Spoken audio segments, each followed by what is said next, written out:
வணக்கம் நண்பர்களே, இந்த பதிவில் மீனாட்சி அம்மனின் முழு வாழ்க்கை வரலாறை காண்போம். நமது சேனலை இப்போதான் நீங்கள் புதுசாக பார்க்குறீங்க அப்படின்னா மறக்காமல் நம்ம சேனலை சப்ஸ்கிரைப் செய்து விடுங்கள். இப்போ வாங்க வீடியோக்குள்ளே போகலாம்.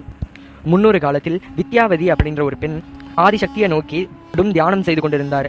அவரோட தியானத்தில் மகிழ்ந்த ஆதிசக்தி 3 வயசு பெண்ணாக அந்த வித்யாவதி என்ற பெண்ணின் முன்னாடி காட்சியளித்தாங்க. அப்பொழுது மனமகிழ்ந்த வித்யாவதி, இதே தோற்றத்துடன் நீங்கள் எனக்கு மகளாக பிறக்க வேண்டும் தாயே என்ற வரத்தை பெற்றார். ஆதிசக்தியோ, இது உன் அடுத்த ஜென்மத்தில் நிறைவேறும் என்று கூறி மறைந்தார். அதன் காரணமாக வித்யாவதி சோழ நாட்டின் இளவரசியாக காஞ்சனமாலை என்ற பெயருடன் பிறந்தார் மற்றும் பாண்டிய நாட்டு மன்னனான மலையத்வஜ பாண்டியனை மணந்தார். இவர்களுக்கு நீண்ட நாளாக குழந்தையே இல்லை. எனவே குழந்தை கிடைப்பதற்காக பல யாகங்களையும் பல தான தர்மங்களையும் பல நன்மை செயல்களையும் செய்து வந்தனர். இதைத் தொடர்ந்து ஆதிசிவனும் ஆதிசக்தியும் ஆனந்த நடனம் புரிந்து கொண்டிருந்தனர். சிறிது நேரத்தில் இது ஒரு போட்டியாக மாறியது. நடனத்தில் சிவபெருமான் செய்யும் காட்சிகளை ஆதிசக்தி செய்ய வேண்டும், அதே போல் ஆதிசக்தி செய்யும் காட்சிகளை சிவபெருமான் செய்ய வேண்டும். இப்படி போய்கொண்டிருக்கும் பொழுது ஆதிசிவனின் காதில் இருந்த ஒரு குண்டலம் கீழே விழுக அதை தன் காலால் எடுத்து காதில் மாட்டினார் சிவபெருமான். இதை ஒரு பெண்ணாக எப்படி பார்வதி தேவி செய்ய முடியும்? எனவே அவர் அப்படியே மலைத்து போய் நிற்க சிவபெருமானை இந்த போட்டியில் வெற்றி பெற்றதாக அனைவரும் அறிவித்தனர். இதைத் தொடர்ந்து கோபமடைந்த ஆதிசக்தி, இதை எப்படி ஒரு பெண்ணால் செய்ய முடியும் மற்றும் இப்படி ஒரு காட்சியே நடனத்தில் இல்லையே, இதை நீங்களா செய்துள்ளீர்கள் என்று கூற சிவபெருமான், அப்படி கிடையாது, போட்டி என்ன, நான் செய்யக்கூடிய காட்சிகளை நீயும் செய்ய வேண்டும். அப்படி இருக்கும் பொழுது நான் இதை செய்திருக்கும் பொழுது நீ இதை செய்யவில்லை, எனவே நீ போட்டியில் தோற்றாய் என்று கூற ஆதிசக்திக்கு மிகவும் கோபம் வந்தது. எனவே சிவபெருமானை ஏளனமாக பேச ஆரம்பித்தார்.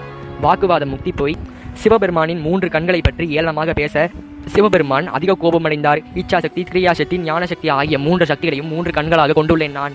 ஆனால் என்னை பற்றி மற்றும் இந்த 3 கண்களை பற்றி நீ ஏளனமாக பேசிக்கொண்டாய். எனவே இதைத் தொடர்ந்து 3 மார்பகங்களுடன் நீ பூமியில் அவதரிப்பாய் என சாபமிட ஆதிசக்தி தன் நிலையை அடைந்து, ஐயனே, நான் தெரியாமல் செய்துவிட்டேன், ஆனால் என்ன அவமானத்தை தடுக்கவே நான் நியாயம் பேசினேன் தவிர உங்களை ஏளனமாக நான் பேசவில்லை என்று கூறினார். அப்பொழுது சிவபெருமான் போன ஜென்மத்தில் காஞ்சனமாலைக்கு கொடுத்த வரத்தினை ஞாபகம் செய்தாற்றுடன் அல்லாமல் 3 மார்பகங்களை எது குறிக்கிறது என்றால், முன்னொரு காலத்தில் கண்ணகி கோவலனை இழந்த பிறகு பித்து பிடித்தது போல் மதுரையின் தெற்கு திசையை நோக்கி நடந்து கொண்டிருந்தாள். அப்பொழுது தன் மார்பகங்களை அவளே பித்து கொண்டாள். எனவே இதை காட்சி செய்வது போலதான் நீயும் 3 மார்பகங்களுடன் பிறக்கப் போகிறாய் என்று சக்திக்கு உணர்த்தினார். இதைத் தொடர்ந்து காஞ்சனமாலையும் மலையத்வஜ பாண்டியனும் புத்திரகாமேஸ்வரி யாகம் செய்ய அந்த யாக குண்டத்திலிருந்து 3 வயது பெண்ணாக ஆதிசக்தி தோன்றினார். மற்றும் இந்த பெண்ணுக்கு தடாதகை நாச்சியார் என்று பெயரும் சூட்டினர். மீன் போன்ற அழகிய கண்களை உடையதால் மீனாட்சி என்ற பெயரும் வந்தது.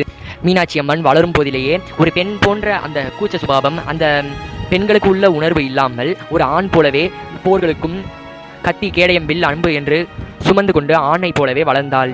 ஆனால் இதற்கு முன்பாகவே அசரதியின் மூலம் இவள் எப்போது தன் மணாளனை காண்கிறாளோ அப்பொழுது இவளின் 3வது மார்பகம் மறைந்து இவளின் பெண்களின் அதிசயத்துகளுக்கு மாறுவாள் என்று கூறப்பட்டுள்ளது. எனவே மீனாட்சி அம்மன் செய்வதை காஞ்சனமாலையும் மலையத்வஜ பாண்டியனும் அவ்வளவோ முக்கியத்துவம் கொடுக்காமல் இருந்தனர். மற்றும் இவர்களின் குலதெய்வமாக ஆதிச்சொக்கநாதர் இருந்தார். சிவனின் புகழை அனைவரும் பாடவே தன் குலதெய்வமாகிய ஆதிச்சொக்கநாதர் தான் சிவபெருமான் என்று தெரியாமல் கைலாயத்திற்கே சிவபெருமானை வெல்ல படையெடுத்து சென்றார். அப்பொழுது நந்தி முதலியான அஷ்டதிக்கு பாலர்களை தோற்கடித்து சிவபெருமானை நேருக்கு நேர் கண்டார். அப்பொழுது அவரின் 3வது மார்பகம் மறைந்து பெண்களுக்கான அனைத்து குணாதிசயமும் வந்து தன் தலையை கீழே குனிந்து வெட்கப்பட ஆரம்பித்தார். பிறகு மீனாட்சி அம்மனுக்கும் சுந்தரேஸ்வரருக்கும் திருமணமாகியது. அப்பொழுது நிறைய சாப்பாடுகளும் உணவு பண்டங்களும் மிஞ்சியது.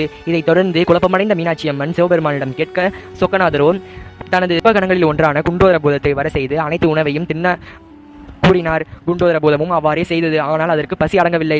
இதைத் தொடர்ந்து சிவபெருமான் தனது கைகளால் 3 உணவு கவளங்களை உருட்டி குண்டோதர பூதத்திற்கு கொடுத்தார். எனவே இதைத் தொடர்ந்து பசி அடங்கிய குண்டோதர பூதம் தாகம் தாகம் என்று அலறியது. அப்பொழுது சப்தருக்கு வர செய்து தனது தலையை கீழே குனிந்தார். இதன் மூலமாக தன் தலையில் இருந்த கங்கை ஆறாக வெள்ளப்பெருக்கெடுத்து மதுரையில் ஓட ஆரம்பித்தது. சிவபெருமான் குண்டோதர பூதத்தை வை கை, அதாவது நிலத்தில் கையை வை என்று கூற அவ்வாறே குண்டோதர பூதமும் செய்தது. இதனால் தண்ணீர் குண்டோதர பூதத்தின் கையில் பட்டு வாயுக்குள் சென்றது. இதனால் தாகமும் அடங்கியது. இதற்கு முன்பாகவே தனது தங்கையின் திருமணத்திற்கு சென்று கொண்டிருந்த அழகர் பெருமான் அப்பொழுது கல்வர்களின் ஊருக்கு சென்ற அழகர் பெருமான் கல்வர்களின் அன்பினால் அங்கேயே தங்கும் நிலை ஏற்பட்டது. எனவே இரவு மட்டும் அழகர் அங்கு தங்கினார். எனவே இதைத் தொடர்ந்து கள்ளழகர் என்ற பெயரும் அவருக்கு கிடைத்தது. மதுரைக்கு வந்த கள்ளழகர் அங்கு வைகை என்ற புதிய நதி ஓடிக்கொண்டிருந்ததை பார்த்தார். எனவே நதியை கடந்து செல்ல அந்த நதியின்குள் இறங்கினார். இதையே அழகர் ஆற்றில் இறங்குதல் என்று நாம் கொண்டாடுகிறோம். ஆற்றை கடந்து வந்த கள்ளழகர் தனது தங்கைக்கு ஏற்கனவே திருமணம் ஆகியதை கண்டார். இதைத் தொடர்ந்து கோபமடைந்த அழகர் பெருமான் அழகர் மலைக்கு சென்றார். பின்பு சுந்தரேஸ்வரரும் சுந்தரேஷ பாண்டியன் என்ற பெயரில் மீனாட்சி அம்மனுடன் மதுரையை நல்லாட்சி செய்து வந்தார்.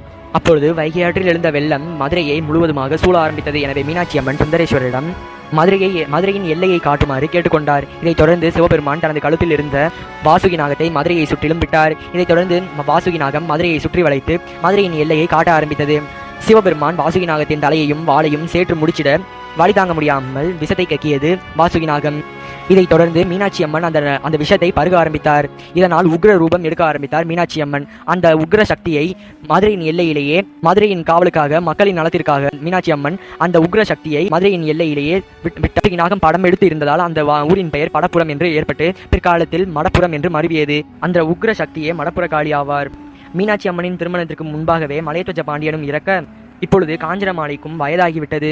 இதைத் தொடர்ந்து முக்தியடைய என்ன வழி என்று சித்தர்களை கேட்க சித்தர்களோ ஒன்று புண்ணிய ஸ்தலங்களுக்கு யாத்திரை செல்ல வேண்டும் அல்லது 7 கடல்களிலும் குளிக்க வேண்டும் என்று கூறினர். இதைத் தொடர்ந்து காஞ்சனமாலை தனது வயது மூப்பின் காரணத்தினால் நம்மால் இனி புண்ணிய ஸ்தலங்களுக்கு யாத்திரை செல்ல முடியாது, ஆனால் 7 கடல்களில் நீராடலாம் அதை தனது மகளான மீனாட்சியிடம் கூற தொடர்ந்து ஒரு கிணற்றிற்குள் 7 கடலையும் சங்கமிக்க வைத்தார் சுந்தரேஸ்வரர்.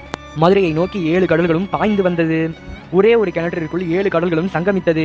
இதைத் தொடர்ந்து மதுரையே அலரும் அளவிற்கு நடுநடுங்க வைத்தது இந்த கடலின் ஓசை. மக்கள் அனைவரும் வியந்து பார்த்தனர். காஞ்சனமாலை தனது இன்னொரு ஆசையையும் கூறினார். ஒரு திருமணமாகிய பெண் தனது கணவருடன் சேர்ந்து நீராடின மட்டுமே முக்தி கிடைக்கும் என்று மீனாட்சி அம்மனிடம் கூற சிவபெருமானும் சொர்க்கத்தில் இருந்து மலையத்துவஜ பாண்டியனின் ஆன்மாவை கீழே வர செய்தார். இதைத் தொடர்ந்து ஆன்மாவுடன் காஞ்சனமாலையும் அக்கிணற்றில் இறங்கி நீராட காஞ்சனமாலைக்கு முக்தி கிடைத்தது. இந்த 7 கடல்களும் சங்கமித்த அந்த கிணறு உள்ள இடமே இப்பொழுது மதுரையில் 7 கடல் தெரு என்று அழைக்கப்படுகிறது. இப்பொழுது 7 கடல் சேர்ந்த அந்த கிணற்றின் மேலேதான் நந்தி சிலை வைக்கப்பட்டு புது மண்டபத்தின் முன்பாக உள்ளது. பின்பு இன்னும் நீண்ட காலம் மீனாட்சி அம்மனும் சுந்தரேஸ்வர பாண்டியனும் மதுரையை நல்லாட்சி செய்து வந்தனர். பின்பு இவர்கள் கைலாயத்திற்கு செல்லும் காலம் வந்தது. எனவே தனது சக்திகளை மதுரையிலேயே விட்டுவிட்டு இருவரும் கைலாயத்திற்கு சென்றனர். பின்பு பாண்டிய மன்னர்களால் ஆரம்பிக்கப்பட்ட மீனாட்சி அம்மனின் கோவில் பின்பு திருமலை நாயக்கரால் முடிக்கப்பட்டது. மீனாட்சி அம்மனின் குலதெய்வமான ஆதி சொக்கநாதரின் திருக்கோவில் தற்போது மதுரையில் உள்ள சிம்மக்கல் பகுதியில் அமைந்துள்ளது. மற்றும் மீனாட்சி அம்மனும் சுந்தரேஸ்வர பாண்டியனும் சேர்ந்து மதுரையில் மீனாட்சி சுந்தரேஸ்வரர் கோவிலில் அருள்பாலித்துக் கொண்டிருக்கின்றனர். இதை ஞாபகப்படுத்தும் வகையிலேயே அம்மனும் சிவபெருமானும் விதவிதமான வாகனங்களிலும் மக்களை வந்து சந்திக்கின்றனர். மற்றும் திக்விஜயம், திருக்கல்யாணம், தேரோட்டம் மற்றும் வைகையில் அழகர் ஆற்றில் இறங்குதல் என்ற நிகழ்வுகளும் தற்போது மதுரையில் நிகழ்ந்து கொண்டிருக்கிறது.